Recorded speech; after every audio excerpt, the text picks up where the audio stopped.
pode, qualquer luzinha é importante para o nosso sono, né? Então a gente fica imaginando, de repente, uma frestinha que desce uma luz do corredor, naquele momento para mim seria a salvação, né, daquela situação que eu estava. Então, a luz de um palito de um fósforo, num ambiente completamente escuro, clarifica, nos ajuda de uma forma imensa, que se acender aqui agora a gente não percebe, mas no ambiente escuro com certeza nos auxilia bastante. Mas também sabemos que a chama de um palito de fósforo é facilmente apagada com um sopro ou com um vento que aparece, não sendo muito forte.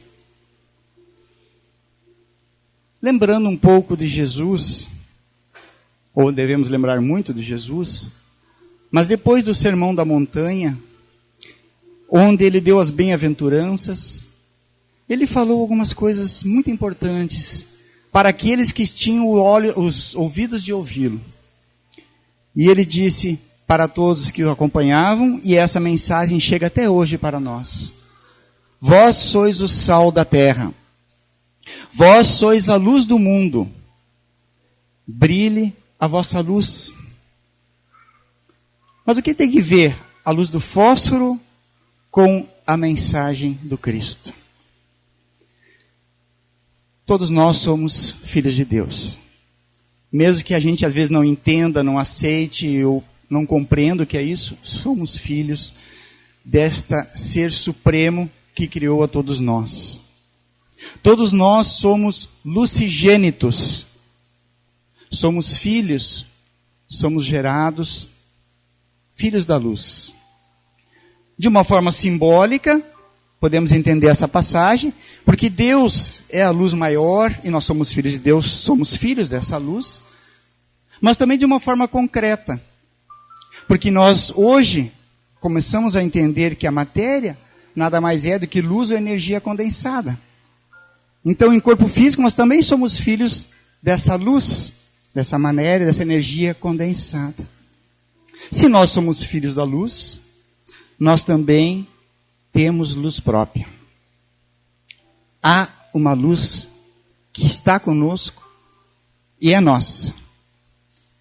Mas, entendendo isso, nos remete a um desafio. Como transformar essa, talvez ainda pequena e frágil luz que nós temos dentro de nós, numa luz mais duradoura, mais estável, para que possamos seguir o Mestre quando ele disse que devemos brilhar a nossa luz. Frederick Figner nasceu na Tchecoslováquia, no século XIX, judeu, muito pequeno se mudou para os Estados Unidos. Ele era uma pessoa muito ativa, muito inteligente. Lá, inclusive, conheceu Thomas Edison, fez uma vida nos Estados Unidos, mas em determinado momento ele resolveu emigrar para o Brasil. E de lá, ele trouxe algo que foi muito importante para nós aqui, porque ele foi o precursor da indústria fonográfica no Brasil. A Casa Edison e o selo Odeon. E com esse trabalho e outros, ele ficou multimilionário. Ele foi considerado pela imprensa brasileira o mais brasileiro dos estrangeiros. Mas era uma pessoa extremamente bondosa, caridosa.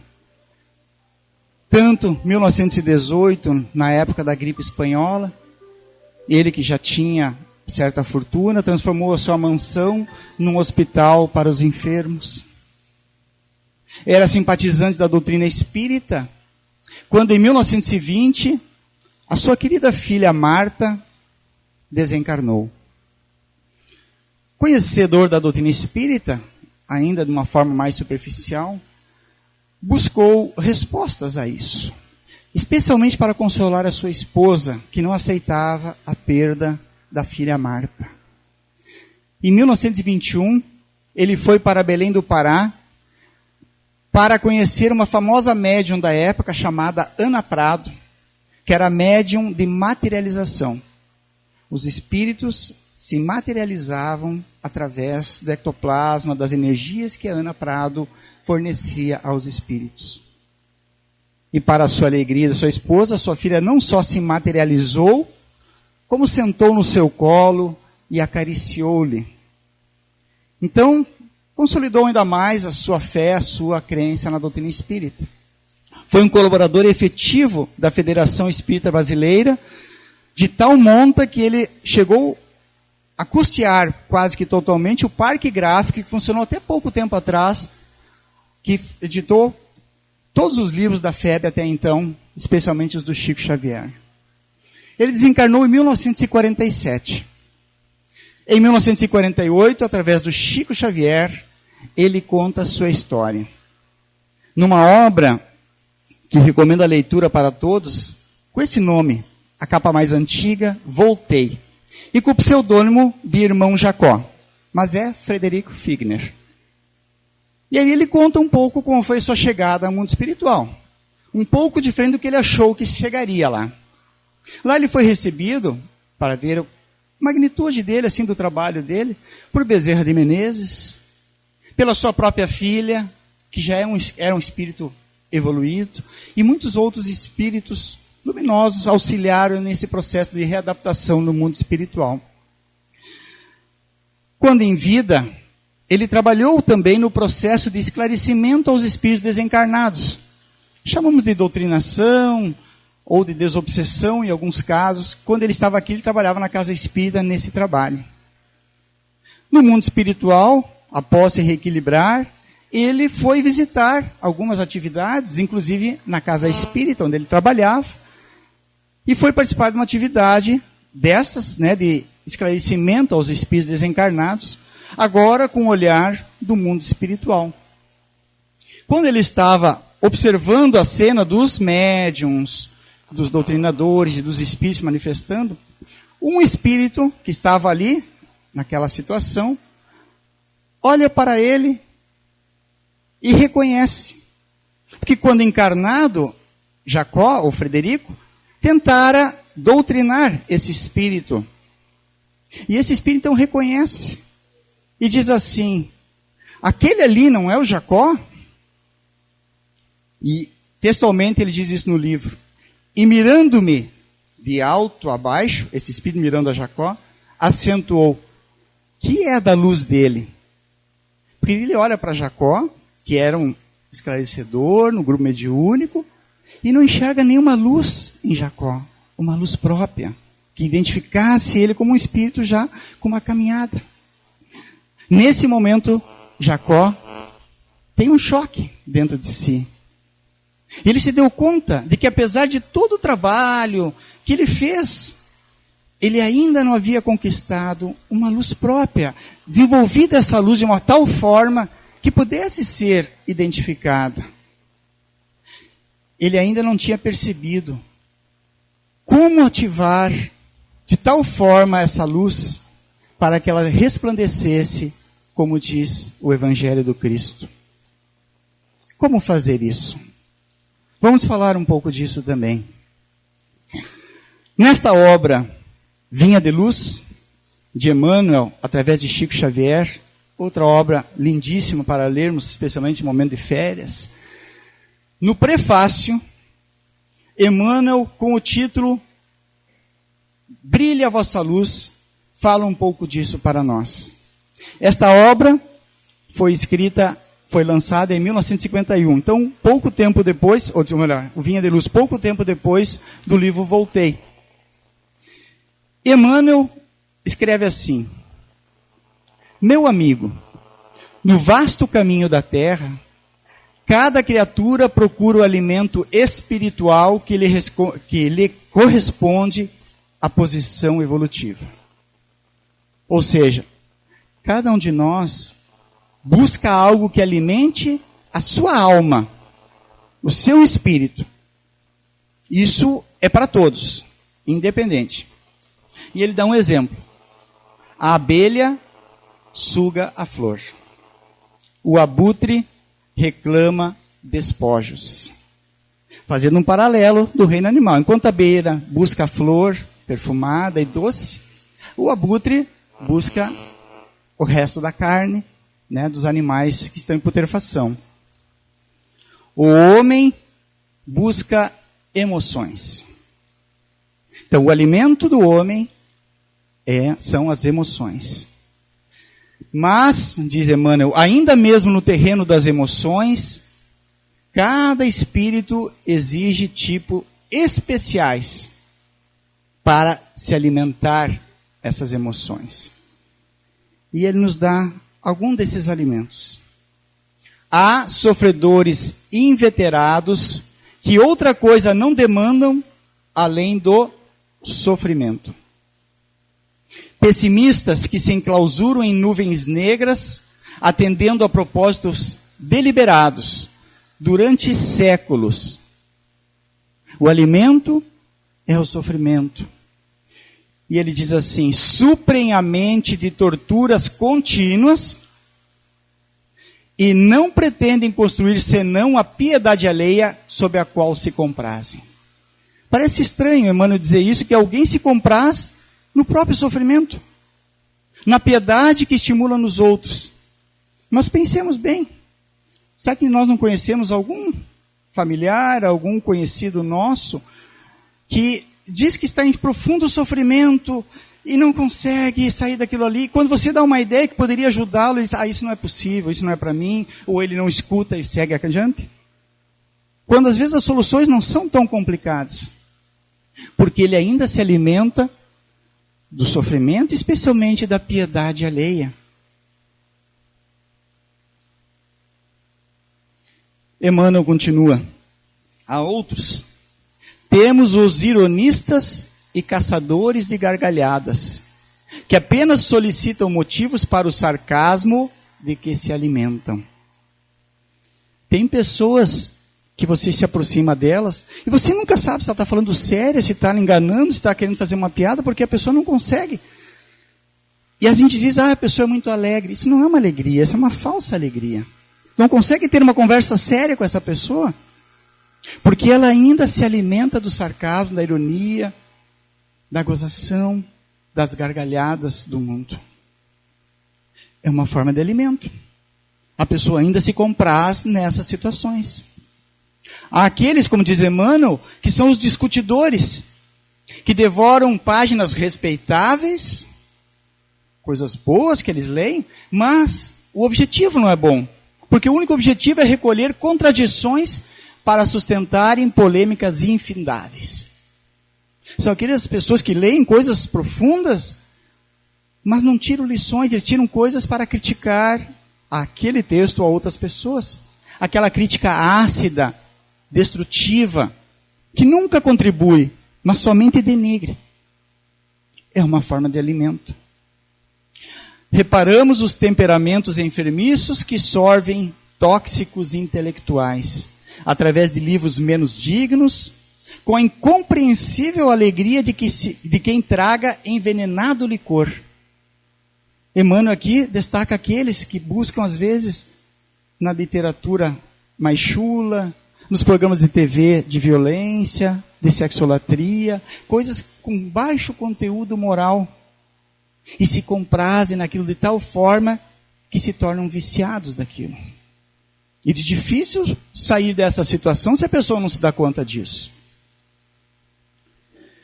Nos climas, nos variados climas do mundo, há quem se nutra da tristeza, de insulamento, de prazer barato, de revolta, de conflito, de cálculos, de aflições, de mentiras, e Emmanuel continua com 3 pontinhos ali. Então, cada criatura, somos seres morais, espirituais, e necessitamos desse alimento espiritual. Às vezes esse alimento não é nobre, mas cada criatura procura o alimento que lhe corresponde à sua posição evolutiva. Agora cabe a nós perguntarmos: de que nós nos alimentamos espiritualmente? Quais são o teor e o valor dos nutrientes que fazemos para a nossa alma? Emmanuel vai responder para nós. porque já nos consideramos isso que eu vou falar agora. Ele diz assim: os discípulos de Jesus, e já devemos nos considerar. Não podemos dizer, não, estou começando a conhecer, porque já conhecemos Jesus há muito tempo. Temos que nos colocar na condição de discípulos de Jesus. O discípulo de Jesus, porém, aquele homem que já se entediou das substâncias deterioradas da experiência transitória. Porque às vezes nós deixamos daquelas experiências porque ficamos entediados. Não porque descobrimos algo maior, porque aquilo já não entediou, então nós vamos buscar algo, aí descobrimos algo maior e melhor. Muitos de nós saímos dessas situações por isso, por entediamento, por cansaço daquela situação. Então esse discípulo de Jesus pede a luz da sabedoria, a fim de aprender a semear o amor em companhia do Mestre. Esse é um alimento de alto valor. É um nutriente incomparável. Para os companheiros que esperam a vida renovada em Cristo, famintos da claridade eterna, foram escritas as páginas desse livro. Então ele nos recomenda, através não só da leitura, mas a leitura nos ajuda a nos alimentarmos intelectualmente, primeiramente, das informações da doutrina espírita, do Evangelho do Cristo, para que aquilo possa efetivamente se transformar em ações. E aí ele comenta sobre o livro. Dentro dele não há palavras de revelação sibilina. Então não há palavras de revelações obscuras ou dúbias. É muito clara a leitura que Emmanuel faz de alguns pequenos trechos do Evangelho. Traduz simplesmente um esforço para que nos integremos ao Evangelho, celeiro divino do nosso pão de imortalidade. Fazendo uma analogia com o alimento do corpo físico, o pão, mas o pão da alma que nós necessitamos mais. O pão do corpo físico é necessário e nós temos hoje, de uma certa forma, em excesso. Mas o pão da alma nós ainda talvez não tenhamos buscado os melhores recursos para nós. E ele diz que não é exortação nem profecia, é apenas um convite. Mas o Evangelho é um convite para nós. Às vezes as leituras que são feitas do Evangelho, de formas dogmáticas, fundamentalistas, perturbam a compreensão do Evangelho. Mas o Evangelho, ele é simples. Basta ter os olhos de ler, o ouvido de ouvir, o entendimento da claridade da luz do Cristo. Então é um convite ao trabalho santificante, planificado no código do amor divino. E aí ele lembra, fazendo analogia à luz, se a candeia ilumina queimando o próprio óleo, se a lâmpada resplandece, consumindo a energia que a usina lhe fornece, nós ofereçamos a instrumentalidade de nossa vida aos imperativos da perfeição, para que o ensinamento do Senhor se revele por nosso intermédio, aclarando a senda de nossos semelhantes. Então, o Evangelho não é um livro, não são mandamentos, mas o Evangelho é a vivência, é a prática, é a convivência com o outro da forma mais cristã possível. Então são as atitudes que refletem o Evangelho. Ele diz que o Evangelho é o sol da imortalidade que o Espiritismo reflete com sabedoria para a atualidade do mundo. Não que o Evangelho do Cristo tenha perdido a atualidade, mas para aquele momento, aquele entendimento bastava. Quando a humanidade evoluiu no seu aspecto intelectual e racional, teve que vir novos esclarecimentos, não modificando nada do Evangelho, mas dando luz a alguns entendimentos que naquele momento não eram possíveis. Brilha a vossa luz, proclamou o Mestre. Procuremos brilhar, repetimos nós, Emmanuel nos diz. Nesta mesma obra, Emmanuel vai no capítulo 159, com o título Brilhar, dando uma continuidade a esse prefácio que ele nos dá. E nós vamos continuar um pouco esse pensamento de Emmanuel à luz do Evangelho. Lá em Mateus 5,16, como dissemos depois do Sermão da Montanha, assim que Jesus disse a frase completa: assim, resplandeça, brilhe, apareça a vossa luz diante dos homens, para que vejam as vossas boas obras e glorifique o vosso Pai que estás nos céus. Isso está em Mateus, a frase de Jesus. Então, resplandecer a luz diante dos homens, para que vejam as nossas boas obras, mas glorifique ao Pai, não a nós, mesmo que a obra tenha sido pelas nossas mãos. Por que será que Jesus disse isso? Porque certamente ele sabia que no imediatismo do mundo, e nos nossos aspectos da nossa imperfeição, da nossa inferioridade ainda, e talvez aí esteja o gancho com que o irmão Jacó passou também, nós achamos que brilhar é estar em destaque, é aparecer mais que o outro, é fazer muitas coisas. Só que muito disso são coisas exteriores. Ainda não houve a modificação íntima. Como diz Emmanuel, nesse mesmo texto, nós queremos muitas vezes adquirir destacada posição em serviços de inteligência no campo da fé.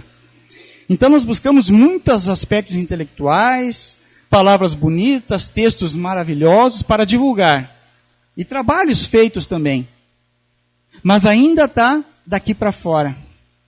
Ainda dentro de nós não está construída essa luz, o potencial que nós temos dentro dela. Porque nessa passagem nós vemos que Jesus recomenda para que nós brilhemos à frente dos homens, mas que essa luz resplandeça, através das nossas boas obras, resplandeça e eles enxerguem a presença de Deus. Colocando muito claro que não é no destaque pessoal, na fama, no falso brilho do personalismo que nós vamos sermos os discípulos do Cristo. As boas obras são a nossa luz. E quem de nós já não fez alguma boa obra? Não há pessoa no mundo que não tenha feito algo de bom para um outro. Mesmo aquela pessoa que você não vê nada de bom nela, com certeza ela fez. Para sua mãe, para o seu cachorrinho, alguma coisa a pessoa fez. Já é uma boa obra. Mas se nós, nas boas obras que nós já sabemos que temos que fazer e já começamos a fazer, destacarmos apenas a nossa personalidade, é como aquele palito de fósforo, que o primeiro assoprão vai se apagar. E o que é o assoprão que apaga esse nosso brilho que ainda está pequenininho? Uma contrariedade, na primeira ingratidão que sofremos numa obra que fizemos para alguém, na desilusão de alguma tarefa que fizemos e ninguém prestou atenção, não deu bola, ou na alegação que estamos do cansar, eu cansei de fazer o bem. Aí a gente desiste. Porque ainda nós estamos tentando focar no nosso personalismo, na nossa figura. Não estamos resplandecendo, as pessoas não enxergam nas nossas obras Deus. Ainda enxergam a pessoa que está fazendo. É claro que já é um primeiro passo. E não vamos desmerecer esse trabalho, porque nós já estamos identificando isso. E que bom que já podemos fazer e estamos fazendo boas obras. Mas nós podemos ir mais além. Não precisamos parar aqui. Ao utilizar a palavra, a escrita, o nosso trabalho, na divulgação do Evangelho, que lembramos Emmanuel, é o sol da imortalidade que o Espiritismo reflete de uma forma absoluta. Mas acima de tudo, além disso, nós temos que exemplificar. É viver o Evangelho que é o convite para nós. Como afirma o benfeitor nessa mensagem, brilhar.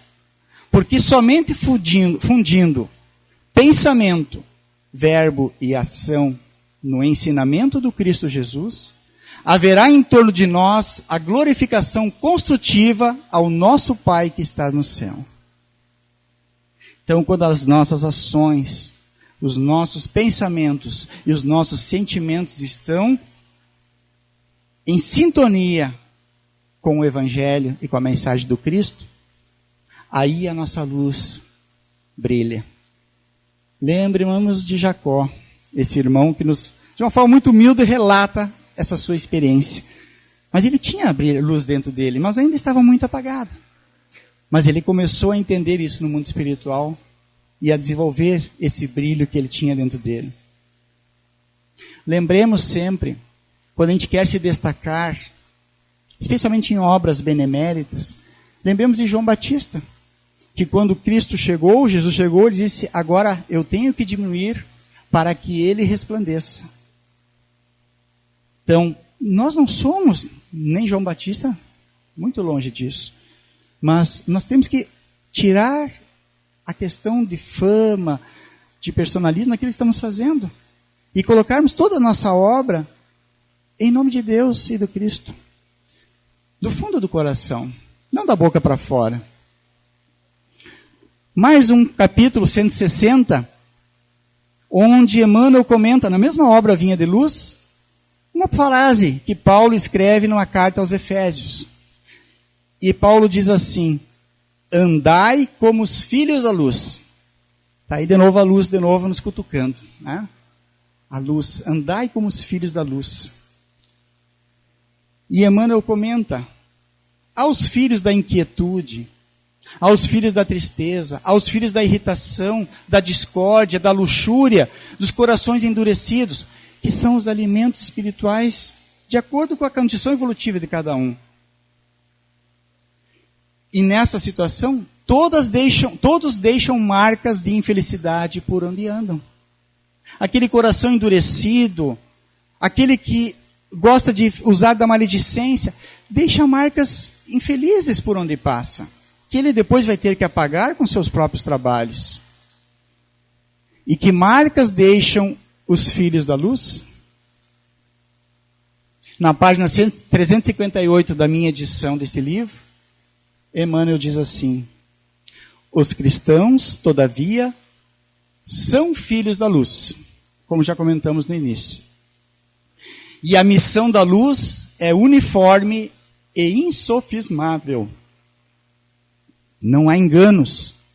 É uma luz única para quem é o filho da luz e está nessa missão. Qual é as marcas que deixa? Beneficia a todos sem distinção. Benefício universal. Sem distinguir raça, nome, religião, qualquer coisa que seja. Não formula exigências para dar. Não faz exigências para poder ceder ao outro, para poder exercer da sua caridade. Afasta sombras sem alarde. Humildemente ele trabalha para que as sombras se afastem, para que o erro seja corrigido, não se destacando. Espalha a alegria e revelação crescentes. Então, esses que estão com Cristo, naturalmente são alegres. Naturalmente, trazem alegria no meio que vive. Semeiam renovadas esperanças. Não discórdias, não desesperança, mas esperança. Estão sempre renovando. Porque confiam, sabem de um Pai maior, de um Pai justo e bondoso, que não esquece de nenhum de nós. E por fim, esclarece, ensina, ampara, irradia-se. E lendo essa mensagem aqui, nos lembramos de Chico Xavier. Chico Xavier foi uma das pessoas mais humildes que possamos ter contato agora na nossa história recente do planeta Terra.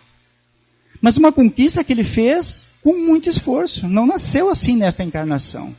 Já veio com muitas qualidades, mas muitas foram conquistadas com esforço e abnegação.